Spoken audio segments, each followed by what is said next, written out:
the reason that I'm here is because, the club is seeking change.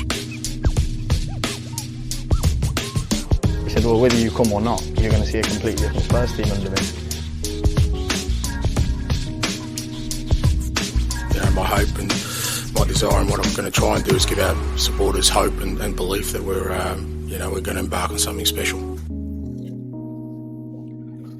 Welcome into the Tottenham Depot. I am your host, Andrew. You can follow me at Astetka. You can follow us at Tottenham Depot. This is episode 204, and we have got two victories to talk about on this one for the men, one for the women, both in kind of similar-ish fashion. Boy, where have I heard that before? This seems to be happening quite a bit. We'll start by throwing it out to Todd. He is at TC_Show. TC, what is up, my man?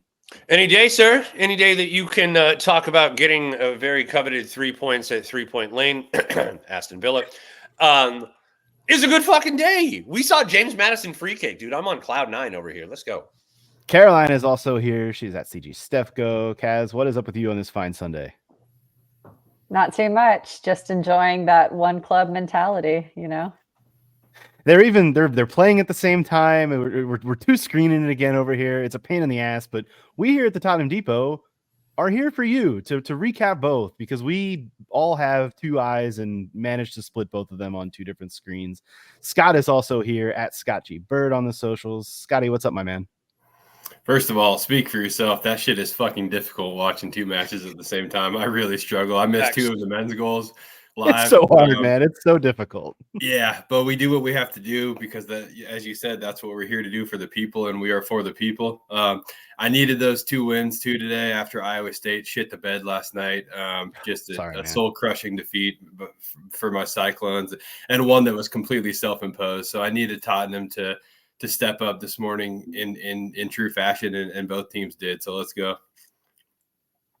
If you are looking for a recap of the Man City Cup match, I want you to go back one episode in your feed, because we did one of those. That was episode 203. We managed to put out a little midweek pod. It was myself, Todd, and Scott. We gave you really a full hour plus long breakdown, because there was a lot coming out of Spurs defeating Manchester City in midweek to advance in the Carabao Cup. I did want to just ask Caroline if you had any thoughts on that. You weren't able to join us on the pod midweek, but did you have anything you needed to get off your chest about Spurs' victory over Man City at midweek? Not really get off my chest. I would just say I enjoyed it. It was a pretty thrilling game, tense, lots of drama.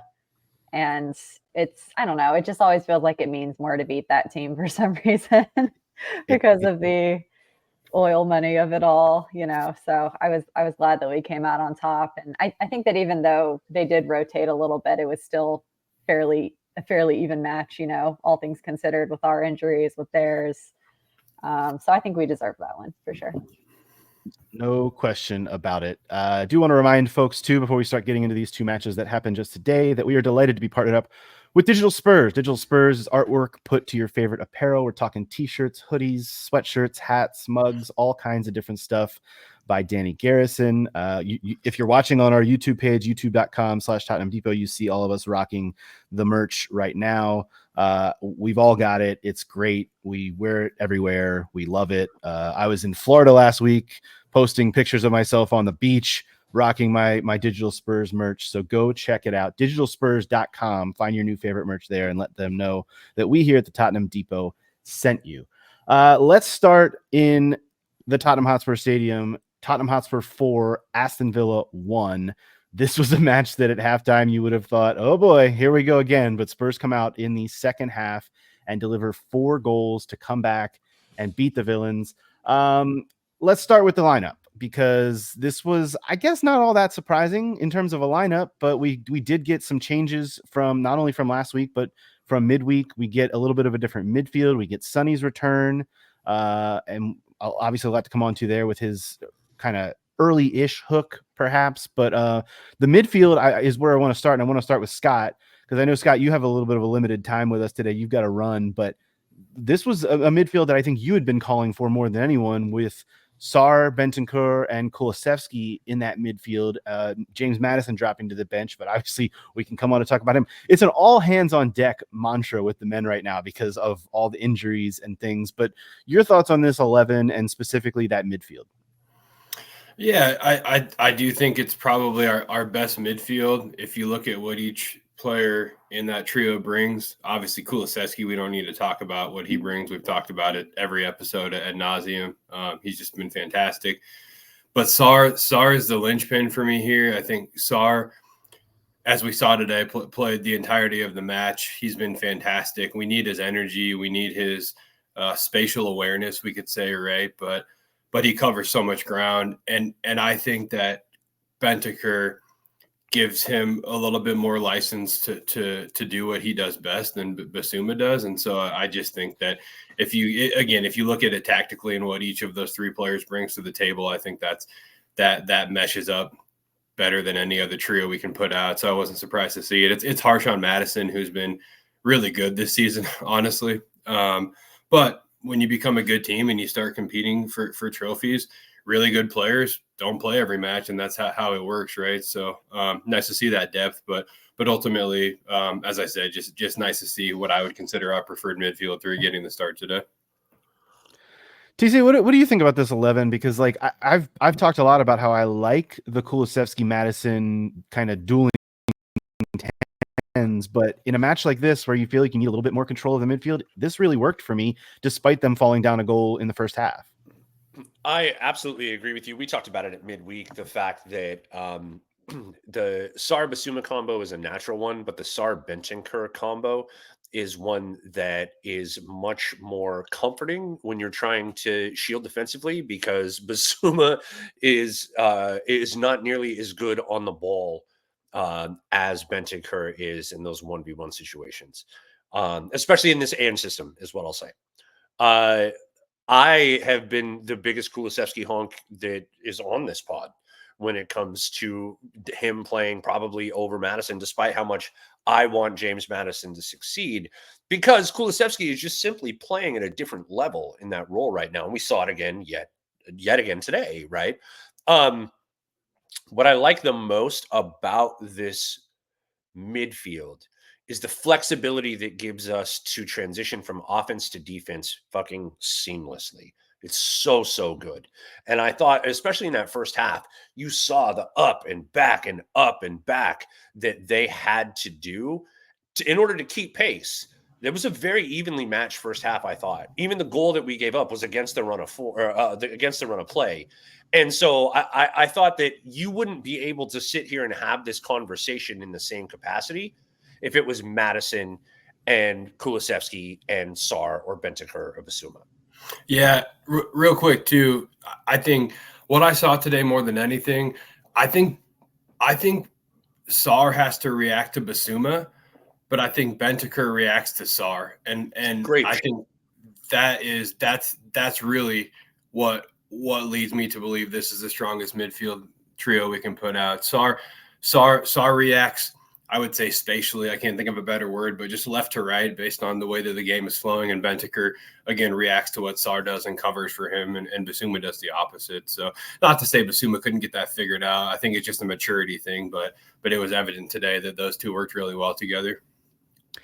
I think when Basuma came on, it also, Caroline, allowed them to not have to even have as much of the ball, because they're able to, it's almost that mantra of let the other team play with it a little bit and then take it from them and go. Like that's been a little bit of Ange ball. And if you look at some of the numbers, in fact, just based on possession in the first half, Spurs had 54% of the ball, but only had 49% of it in the second half. And the XG numbers go obviously way up in the second half, scoring 4 goals. So what was your take on this kind of tweak in the midfield, and then just the lineup and the setup and everything to go against a Villa team that I think we all know is pretty damn good? And this was like an impressive, turnaround from the first half.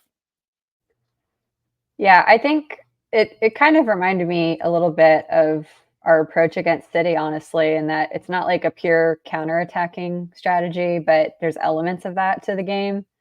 And we really weren't able to fully take advantage of that until the second half when we equalized, because I think up until that point, when Aston Villa had the lead, they were content to sit back a little more. And even the commentators were picking up on the fact that they weren't playing their traditional high line, as we were kind of expecting.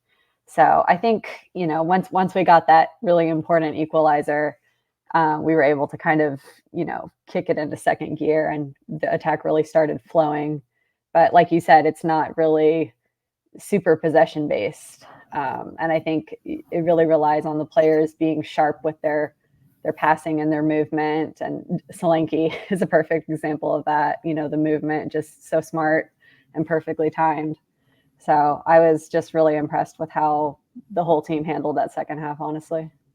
I want to talk about Dominic Solanke for a second. Like I've been saying it a lot. Like, this is not a guy who's going to need to score goals in this system in order to be productive. But boy, when he does, it's just like a whipped cream on top of the sundae, because it's so delightful to see the positions he's able to get in as a striker. But also, this dude is still dropping deep and doing the dirty work. Like, he's doing exactly what an Ange Postecoglou striker needs to in his type of system, and it's helping to just turn the gears and free so many different things up. Scoring twice today, just chef's kiss. Dom Solanke, he was my man of the match, even though I know a lot of people are saying it was Sarr. Like, I could give it to either, but like, gosh, Dom Solanke has just been so good this season, and I've loved what I've seen from him. Absolutely. I'm going to steal your stat, Andrew. The first Spurs striker to or player to score 4 goals in their first 8 Premier League games since Rafael van der Vaart. Like, we talked about this, and this is a big thing for me when we made this signing and we start doing our research on why Dom Solanke and this and this. You learn 2 things. The first thing is he presses and is responsible for more press-related turnovers than any other 9 in the league, and just licking his chops. The second thing is he scores goals in the 6-yard box. If you look at his heat map of goal scorers for Bournemouth last year, that's what he does. And if you look at where his goals are being scored for us, it's the exact same way. And I said at the beginning of the year, this guy's going to score 20 goals for us this season in all comps, because he just simply finds himself in a position to be the ricochet into the goal from the way that we play football. And man, that finish, you want to talk about a chef's kiss, that finish, the amount of dick riding that I had to listen to of Emi Martinez in the first half of that fucking commentary, to see him get done for 4 goals in the second period, was my favorite part of this win. And the way that Dominic Solanke absolutely turned him inside out, incredible. I'm going to tell you the favorite part of this win for me was reading this quote from Aston Villa captain John McGinn after the match. He says, quote, "We've got to keep our heads a wee bit in there and have some perspective. Many teams will come here and suffer that defeat. It got loud, probably as loud as I've heard it as an away player." That is a credit to the fans at the Tottenham Hotspur Stadium for making that a fucking atmosphere. And despite giving up a goal in the first half and going into half kind of like, okay, what's going to happen here? How are we going to turn this around? The fans did not quit. They were into it, and the players responded. And that kind of thing, it should not go as underrated as it often does, is that this team needs the backing of, home support and try, like we've talked for years about trying to make that place a fortress and trying to make it something that the players can feed off of and build off of. And I think that's I'm going to really like take that away from, because Aston Villa, I want to be really clear, are a good team. Like this was not Spurs are going to face Ipswich coming up. Like this was not Ipswich. This was not one of these Europa League teams that came in here. Like, this is Aston Villa. They're a good team, and Spurs, put them to the sword in the second half, which was really, really great to see. Now, I do want to talk about like conceding first and set piece goal and that part of it, because that is important as well. Spurs have conceded the opening goal of a Premier League home game on 12 occasions in this calendar year, the most of any team. Yet they've turned a lot of those around like they did today. Is this, Caroline, is this something that's like going to just continue to be part of the DNA of this club? Like, do we feel any of that pressure? Or is this something that like we just, I feel like almost we have to live with it at this point, right? Yeah, I've had to like adjust my expectations of not expecting a clean sheet ever from this team, which is tough because I feel like that's something that's very satisfying. But I I guess I feel better about the fact that under Ange, we do seem to have a little bit more of that sort of fighting spirit to come back that we didn't see under previous managers. And I think part of that too is just like the players really rallying around each other this week. Like you saw, some of the quotes that came out after the City game about, I think it might have been Sarr was saying, they have to come together as a family and play for each other. And I felt like we really saw that in the last two games. Also, I kind of got the sense that they were playing for Son in a way, and obviously in the last game when he didn't play but was on the sideline, and then today when he had to go off early, which we're assuming was because of minutes management, which makes sense. But you could see how frustrated he was. And I think that kind of galvanized the team to be like, no, we're going to get this done without you. Don't worry. I couldn't agree more. I think that we're always going to see an Ange team fight to the end. And I think that when you have that mentality, it doesn't matter, Andrew, whether you give up the opening goal, because you realize that it's okay. Well, we're just going to keep doing what we do, and we're going to change this, this, and this so that we can do what we do better, and the goals will come. And the goals came. And I think that the biggest difference that I noticed between this performance, to Caroline's point, and say the Crystal Palace performance, was that the team really did play for one another.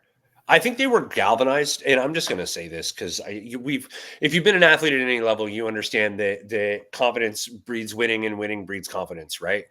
And when you have the ability to go in and smack about the champions of Europe in the way that they did, and I just say what you want to say, Man City is the best team in Europe right now. Like, I don't know what more confident, and a team that has beat us in multiple cup competitions. Like, I don't know what more you could ask for a team to galvanize and to build confidence, especially after one of the worst performances, according to Ange, that we've seen this season in the Crystal Palace defeat.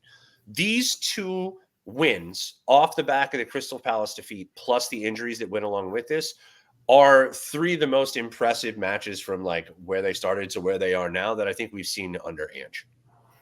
Dude, the other thing that I think is worth pointing out in this match is we got stronger with the subs, which I haven't seen very often from this team. A lot of credit to Dragushin, massive credit to Ben Davies, who has come on in numerous matches and looked really good. We know he's going to put up a 6-7 to a 7 every game, right? And there's a lot to be said for that, honestly. If we want to talk ratings, but yeah, I'm really happy to see the depth making an impact. Richie came on, had an assist. Archie Gray comes on, does well, right? Keeps things compact and tight on the left flank, and obviously the Ange project is taking shape and continuing to grow. And as we said on the last show, league matches are for the progression of the project, right? And we saw that do fairly well today. So credit to Ange, credit to the team. Well said. Yeah, wonderful stuff. Yeah, I believe you called this match today a free hit because it's just a league game, match. dude.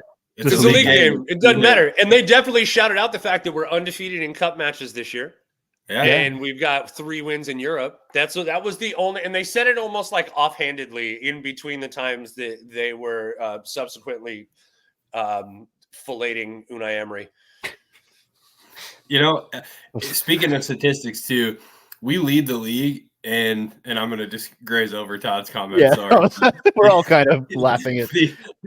We lead the league, and I need a third cup of coffee before we. I don't start know how talking else about you would that stuff. describe what we heard from that commentary in the first half. I don't know what you would say. Listen, you're not wrong, No. but I just need a little more caffeine before I hear that comment. Fair enough. It's true though. Like, I'm surprised they said anything nice about us at all, because that's usually not the case.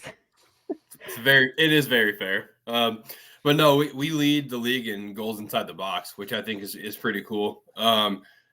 Sometimes that stat can tell you're maybe overthinking your creativity and chance creation, right? But I think it's more so that we're starting to click and really figuring out the way that Ange wants us to find opportunities to score.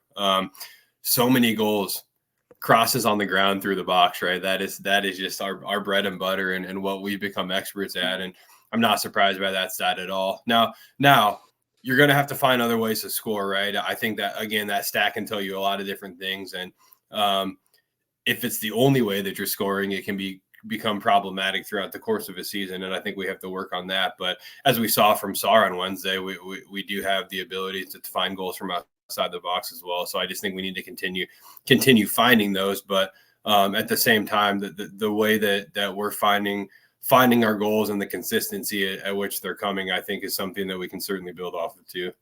Well, and listen, Scott, to your point, like there were a number of hits from outside the box from those midfielders today. We saw Bentancur taking a couple of those pops, which I don't mind. I feel like that was something that we were calling for a lot last season. Was like, hey, let's take some rips and see what happens. We were calling for a lot more of that. We're seeing these guys get so comfortable that they have the ability to do that more often now. Plus, we did happen to get a free kick goal late in this match, and like for the James Maddison take, like credit to him for pulling that off against, like Todd said, the best goalkeeper in the world, who seemed to be completely lost and not know that was coming. Credit to James Maddison for not only coming off the bench and having the ability to and the confidence to hit a ball like that. Like there are goals coming from, I would love to see us maybe draw a penalty or two, but that never seems to happen with Spurs. But like I like the way that we're scoring goals right now and able to do that. I did. Sorry, Todd, I cut you off. Did you have something to add there? I was going to say, to Scott's point and to your point now as well, Madison was a sub today. We saw a goal come from an additional, a goal contribution from an additional sub, and he scored from outside of the box, which was the conversation that we were just having. I don't think that we can possibly overstate the importance of that goal for James Maddison on the rest of his season. And I think that, as I called on a couple of pods ago, I said, you know what, we were kind of praising Madison for being, back or whatever, doing well. And like, for me, I'm like, no, he's not all the way back yet. Until we start seeing the free kick goals, he's not all the way back. Lucas Bergvall has a better free kick than James Maddison does right now. Those are my exact words. I am glad to say that Madison is officially back. So that makes me super happy. That was an absolute banger. I don't care if Emi Martinez didn't recognize that short run up was going to be the prescription from that spot. But I'll tell you what, he won't be fooled by that one twice. Shout to Matters, though, because that was a peach of a free kick. You bent it around the wall, outside the post, and back in to make it look like Martinez could have got there. That's how much whip was on that ball. It was really, really impressive. I do want to say, for context for the listeners and the viewers on the YouTube page, we are recording this like very, very shortly after the full-time whistle. So there's not a ton of reaction that we've seen, but I did see video in the kind of aftermath of this game of Ange going over to Madison and having a little bit of a moment. It seemed like he was giving him one of those hugs / chokeholds and like in his ear. And like, it seemed like a very like father-son type of like beautiful kind of moment. And we obviously don't know the full context of it. I don't know what the conversation was, but it was really, really cool to see. So yes, hopefully James Maddison is not taking the drop to the bench personally, because as we've talked about, this is kind of an all hands on deck moment for Spurs. Caroline, go ahead. Well, yeah, that's exactly where I wanted to go. I feel like the fact that we are undefeated in the cup competition so far, largely, thanks to a rotated lineup in all of those matches, every player kind of is getting the sense that like, I have to be ready when called upon. We saw it from Madison today. We saw it from Richarlison with his assists. And I just think it's a positive thing going forward that there's more of a sense of competition really for these spots, because, we can talk about what we think our best midfield is, our best forward line, but even then it's still, you have to leave out really talented players every game. So I think it's going to be a good thing going forward. We'll bid adieu to Scott here. He's got to run. He's got obligations, but I do want to like dig into this a little bit more. Let's start though by talking about the Sonny sub, because I do think that was a little bit of a moment, and they made a little bit more of a meal out of it, I think, on the broadcast than needed to be. But Sonny getting subbed off and kind of looking a little bit surprised to see his number on the board was like, okay, like as a Spurs fan and knowing what Sonny has been through this season with injuries, I got it. But also it was right after he had provided an assist to get us back in the match shortly after halftime. I was a little bit like, okay, I get this. And I want to see a little bit more of a Charleston out on that left wing.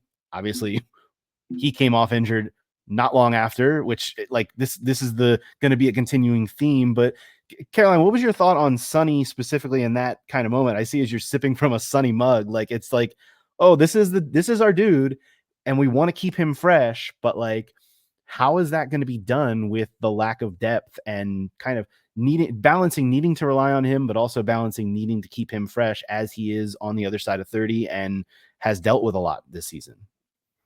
Well, it was a tough call for Ange to make, I think, because if I'm not mistaken, this was when we were 2-1 up, right? So no, that was the equalizer. I think we were still 1-1. Okay, so it was the equalizer. So even better, it really was a good call. No. No, you're right. That was the equalizer. Yeah. We didn't have the lead. He really had to put faith in the other players to get it done without Sonny, but keeping in mind the fact that, like you just alluded to, Andrew, we don't have a ton of depth on the wings right now because of injuries. So we really can't afford for Son to get hurt again or, re-aggravate his injury like we saw when he came back too early for the West Ham game. So I totally get Sonny's frustration. And obviously we all would have liked to see him play more minutes in this game, especially because it looked like he was just starting to heat up. But I think it's for the best in the long run. And it's normal and healthy for him to show that frustration, I think. I don't feel like it's a big deal. Or any sign of like Ange losing the dressing room, which I was hearing some whispers of. I don't think it's that at all. It's just that Sonny knows he's that kind of competitive spirit who A, wants to be out there all the time to begin with, and B, is very aware of the competition within the team and really wanting to prove himself to the manager as well. So just a tough situation.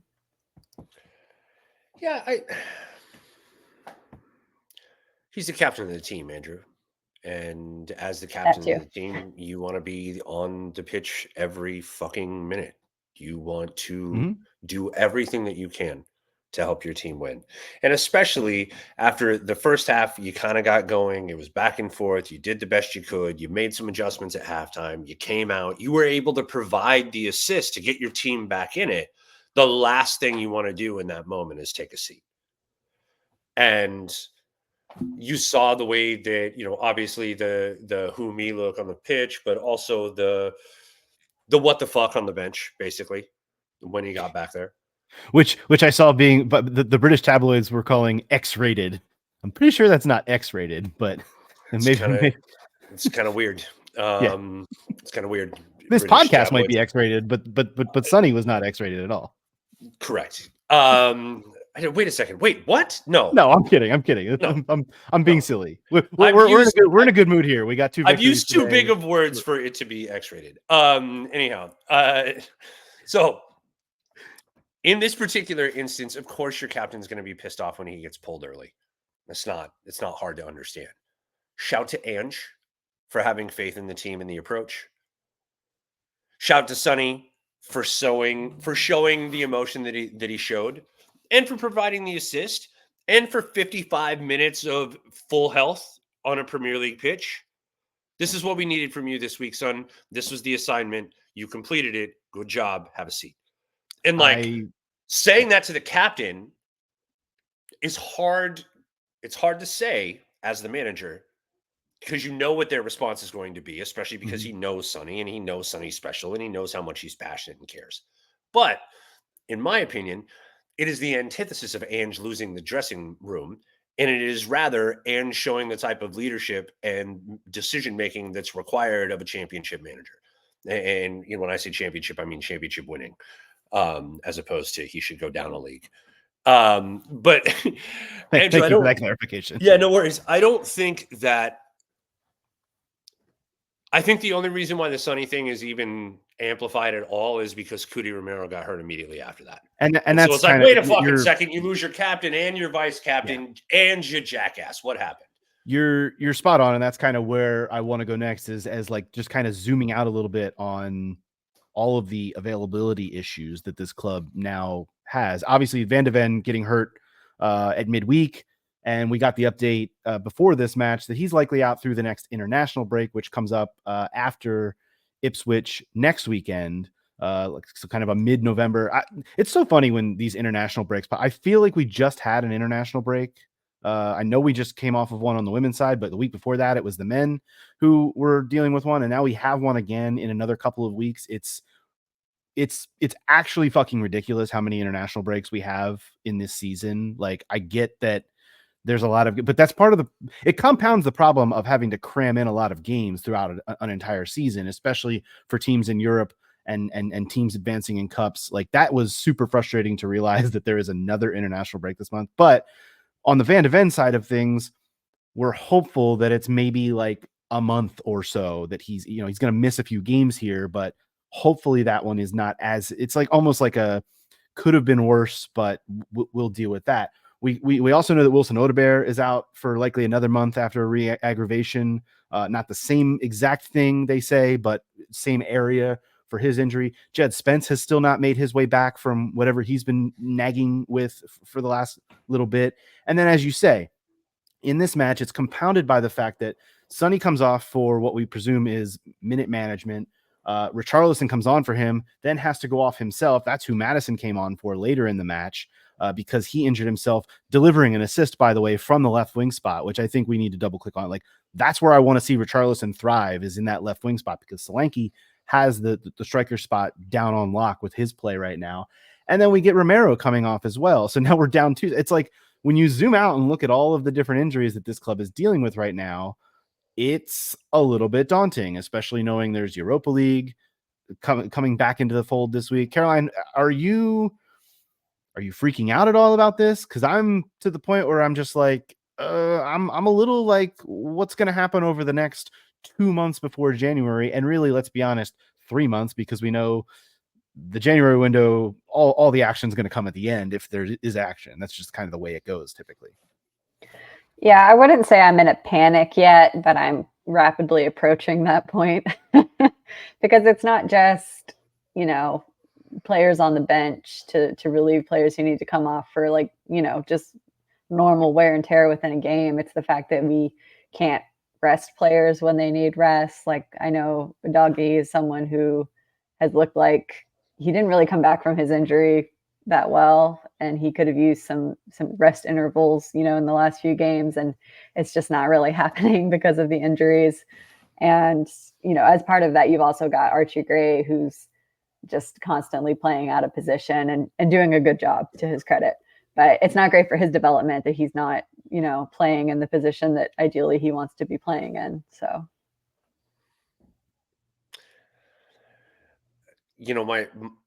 my thing is that when you play at this level of football, there's always going to be injuries throughout the year. And the tale of a great team and a great manager are the ones that can overcome those injuries and succeed anyway and play their type of football anyway. And that is has more moving parts than a Swiss watch, to be fair. And you have to be able to pull all of those levers and turn all of those dials in the proper way and the proper time in order for it to be successful. And that's why there are so few Pep Guardiolas in the world, right? And so few Manchester Cities in the world, because having an unlimited checkbook is also helpful. But as we look ahead, I think that we've learned so much, and Ange has learned so much from the dire straits in which we found ourselves about this time last year. And we've certainly gone a long way to plugging a lot of those holes.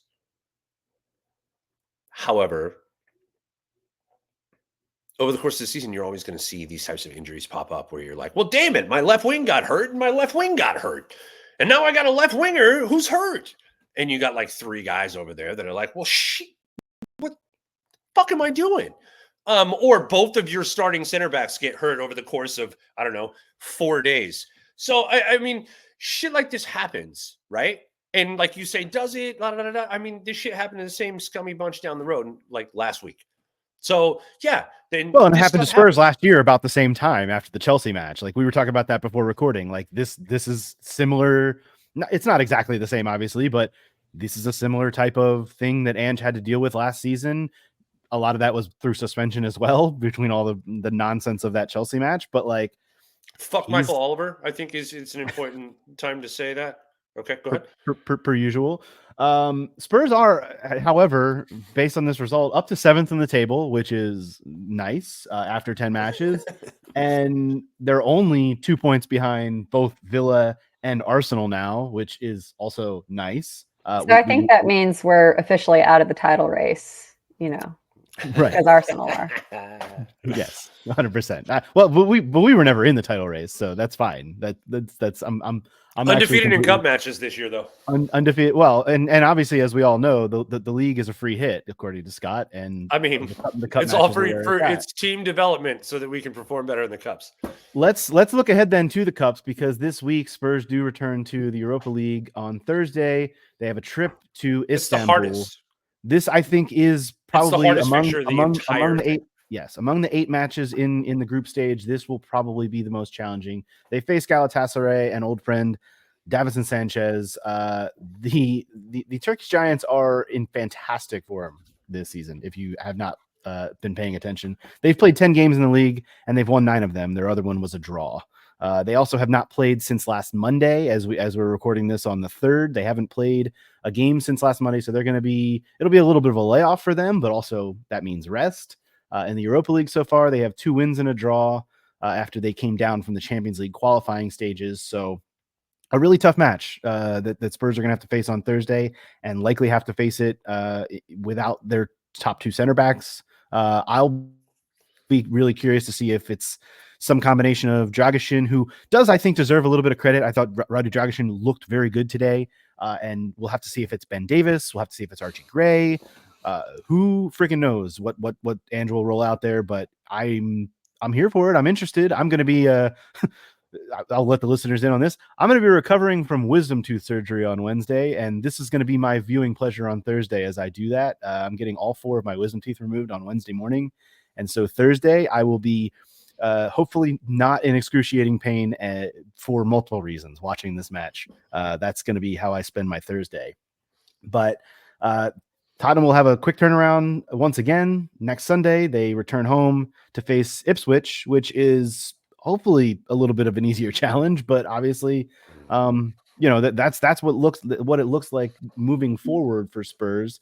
And then, of course, as I mentioned earlier, the international break comes. And what do they have looming after the international break? Does anyone know? Man City away. It is a trip to Manchester City. So, but that's likely going to be Mickey's first game back. So, I mean, that's at least encouraging. You hope it is. You hope it is. I mean, that's the way that it's slotting out to be. I don't want to put carts before horses, though. Is all I'm saying. To be fair, having some injuries lingering before the international break isn't the worst thing in the whole wide world. I think I know what the point you're making there, and I agree with it. Mm-hmm. Yep, I would say that, especially for a certain center back that has to fly commercial literally around the world. Fucking Tottenham. Anyway, I'm not stoked about this upcoming week, to be fair. I feel like when I found out that Galatasaray signed Victor Osimhen, I was like, well, fuck my life. All right. I knew we were going to have to go to Istanbul. I know that this is going to be of the 8, the worst fixture that we're going to have. My hope is simply that we make it out of there safe. I truly expect, safe. Yeah, truly what I expect is similar rotation to what we've seen from Ange this entire time, and us scratching our fucking heads before the match, going, "Gosh, I don't know about this," and then Ange going out there and doing Ange things, which is essentially what we saw today. This is what I very much expect. I expect a match very much like today, where the energy is up and the team is Galatasaray is definitely up for it. And I feel like we weather the storm, maybe give up a goal in the first half, and then I think we absolutely bulldoze them in the second half. I'm not stoked about the Ipswich game. That's a Dr. Tottenham game if I've ever seen one in my entire fucking life. But we just got one last week against Palace, though. Are we going to see except another for one Ipswich has 0 wins, bro. 0 wins in the league. Neither did Palace. I know. You just made my point for me. I know. But It's not like we have one Dr. Tottenham match in the season. Do we see doctor visits that close together? That's my point. I appreciate where you're coming from, and God, I hope you're right. Like normally you can space them out a little bit. Is all you know what? You're probably correct about that. It's the two teams that are left without a win, I think, are them and Wolves. It's not whatever it is, it's bad. Also, but we don't like to bring Nuno. We also don't like to bring that nomenclature here. Like fuck that whole mantra. Like, yes, Spurs I completely understand. I completely understand what you're saying. And the only reason why I say that, Andrew, is just because like I couldn't have called the doctor to show up at Crystal Palace. Like I didn't think we were going to put in that performance at Selhurst Park. I was very sad. Yeah, I'm looking at this one on the schedule going, we're beat up. We've got City, Villa, Galatasaray, and then we play Ipswich. The likelihood of, it's Ipswich and we come out flat is high. That's just, I mean, if you're anybody, it's high. Yeah. Like, I don't know, man. Yeah, even with the international break, it is still 4 more matches in the month of November for Spurs. It is that Galatasaray match this Thursday, Ipswich, international break, Man City, and then Thanksgiving Day here in the States will be another Europa League match. That is at home against Roma. Also, not an easy one by any stretch. No, but that's a fun one. That's a fun one. It is a fun one. The rest of the month will be fun and challenging for Spurs to navigate with all of these injuries. So we will see what comes of it. Let's talk a little Spurs women too, because this was we were watching these matches simultaneously today and thinking, oh boy, these two teams look really, really similar. Spurs do, however, by some grace, come back and win this one as well. They fall down in the first half. They go into a half down 1-0 on what was just it wasn't a set piece goal, but it was like such a similar goal almost in some respects to the one that Spurs on the men's side gave up in terms of just not being strong in front of net. And then Beth England comes through and gets the equalizer shortly after halftime. And then I don't know what the hell happened at the end of this game, to be perfectly honest. As we said, trying to watch 2 games at one time is a little difficult. But Caroline, can you explain to me how the hell Spurs got their second goal? Because it was like, please. Oh my God, what just happened? I think basically what happened is that Lena Gunning-Williams creates problems for the opposition, and she did just that. She basically just forced an awful touch from that defender. And I still don't know how it went in the net. I thought she was going to have to actually, run up there and tap it in herself just for security, but it somehow went in all on its own. Yeah. If you haven't seen the highlight of this goal, it was basically like a convergence about a third of the way up the pitch and a back pass that was looped. Like the defender basically chipped her own keeper. Like that's kind of what it looked like. And as you said, Gunning-Williams was just chasing after it and like, is this really happening? And she was just like, okay, well that went in. And there wasn't even much of it was almost like they didn't know what to do. Well, like it was like a Ricky Bobby, I don't know what to do with my hand situation. Like there wasn't a massive celebration at first until they realized, oh no, that was a goal in stoppage time. Like and a likely winner at that point. They still had to see out about another 6 or 7 minutes of stoppage time, but like that was a gift and like you take it. But this match overall, I mean, I don't know if you have any notes that you want to go over, Caroline, from the 11. This seemed like a pretty standard 11 to me.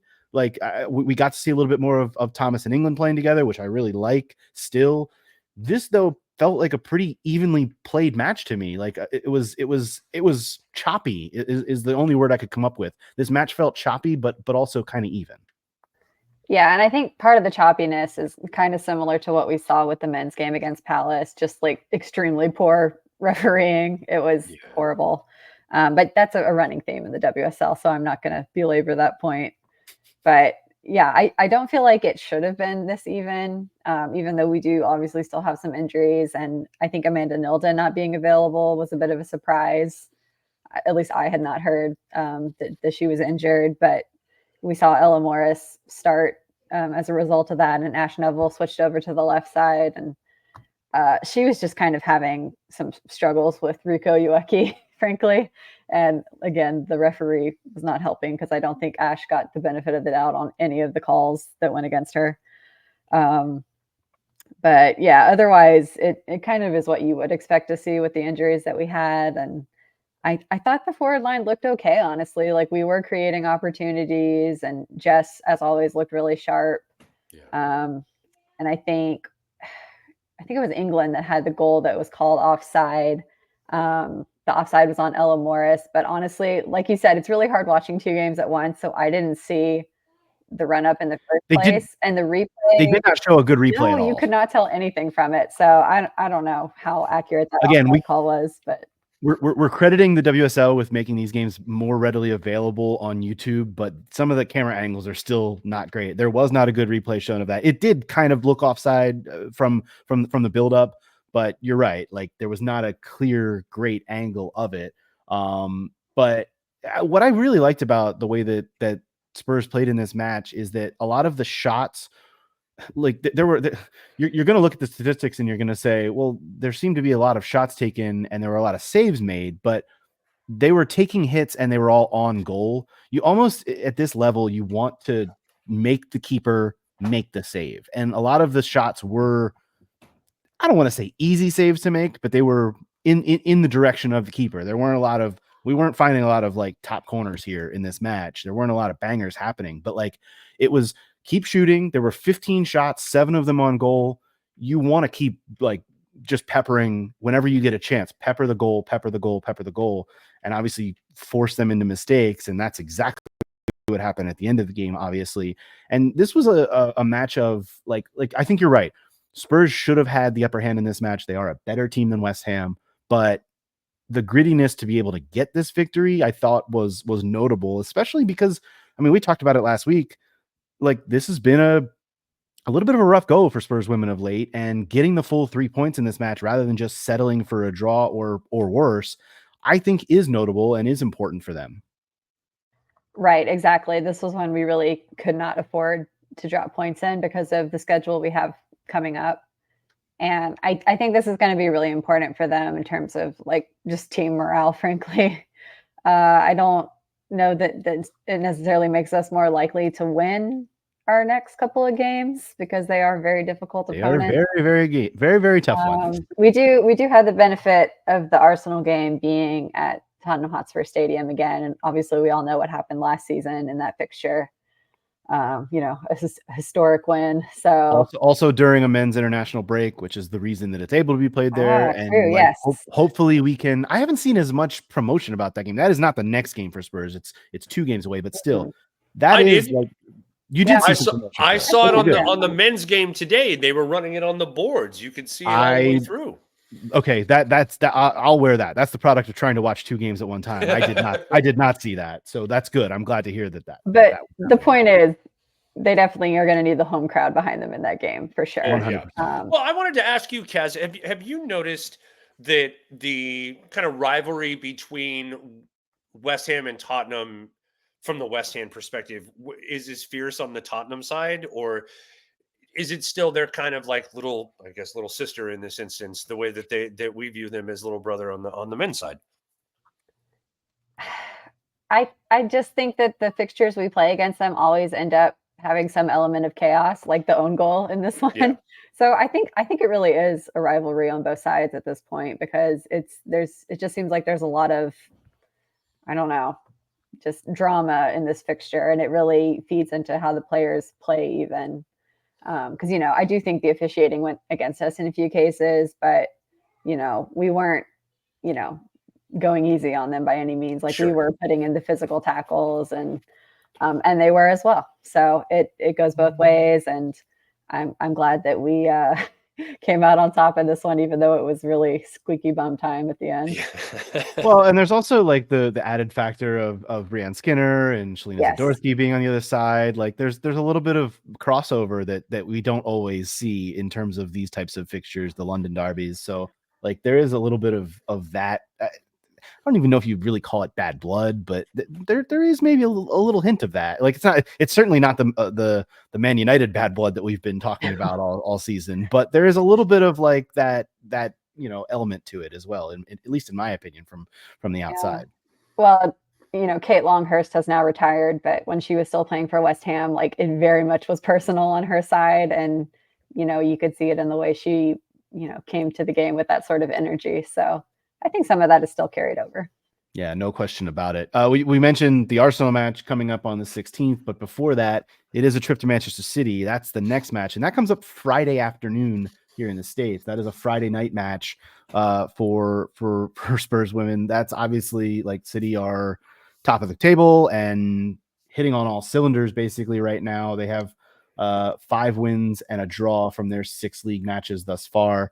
They are absolutely tearing it up. So that's like it is one of those kind of free hits. Like you just go up there and you try like hell to at least get a point and see what happens. But it is a little bit of a shorter turnaround, which is interesting because that match is Friday after a Sunday. So have to turn around and then get ready for the North London Derby after that one. So, and as you said, like the fixture list just does not get easier after that.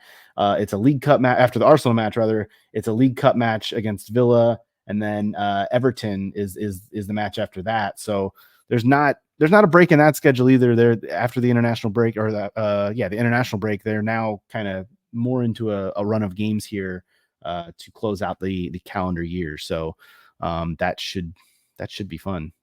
Just I'm hopeful that matches like this, the match today made me happy that they got the win, but it's also like it almost is a feeling of relief more than anything, because it's not a match that you want to drop. These other matches against the bigger teams, you're just like, go out there, free hit all the way. It's kind of like Scott would treat a men's match in the league, like just develop, get better, get healthier. That's another side of this for the women's side. Like we keep comparing the styles of play and all these different things between the men's and women's teams, and really it's so parallel in terms of it's not quite as bad on the injury front for the women as it is the men right now, but there are some knocks there and the development and all of that stuff. And you just hope that it can kind of keep churning, right? Right. And I was a little disappointed that of the players who, we'd been told could have been in contention for this game, Shuang was the only one that even made the bench, and she didn't make an appearance. So their return is really happening slowly. And especially with a player like Haley Rosso, I think having her back would be really important and a big boost. So it would be nice if she could play against City. But I don't know. It's kind of the same situation, like you said, with the men's team. The players who are fit just have to get it done. And I think some of them played well today. Some of them, I have concerns. So. Yeah, it's very much a everybody grab an oar and start rowing, because that's kind of what it has to be for both sides right now. Speaking of grabbing an oar and getting rowing, I do just want to say, as we get to the end of the pod here, for our American listeners, if you haven't heard, Tuesday's election day, and we here at the Tottenham Depot would just encourage everybody to go out and vote if you haven't already, because that is really, really important. Big day on Tuesday here in the States. So for our American listeners, go vote. Vote, make your voice heard. Absolutely. I also want to give a special shout out to the city of San Marcos 8U Sporting Kansas City team that won a championship yesterday. So I know that doesn't mean anything other than me and my 8-year-old son, Connor, but yeah, it's a good day to be a champion for that guy. So Hell yeah. We love absolutely. Vote like your life depended on it, American listeners. Please. Or vote like someone else's life depends on it. Because it does. 100%. Well said. We're all just gonna smile and sweat and get through it together. Sorry, what? Yeah, unfortunately, as I mentioned, I have to have this. I scheduled this surgery kind of well, because I will have some painkillers to deal with the aftermath of the election. But also, I cannot partake in the other festivities that you may be speaking of. So it's a little bit of a good and bad for me. But yes, we're all going to get through it together. So as I said, just please, folks, don't let this moment pass you by. Go out, make your voice heard, and go vote. I know people are tired of hearing that it's the most consequential election of your lifetime, but it is until the next one. So go get the job done. That is going to do it for this edition of the Tottenham Depot. Be sure to check out our episodes on our YouTube page, youtube.com/Tottenham Depot. Please leave us a rating and review on your podcast app of choice to help spread the word about the show. You can follow us on Twitter, Instagram, Blue Sky, all those different places at Tottenham Depot. You can follow Scott at Scott G. Bird, follow Caroline at CG Stefko, follow Todd at TC_Kasho, and follow me at Aesthetica. But once again, and most importantly, follow us at Tottenham Depot and tell a friend about the show. Spread the word. We are here all the time talking Spurs. Until next week, we will do it again. This has been the Tottenham Depot podcast. As always, come on, you Spurs.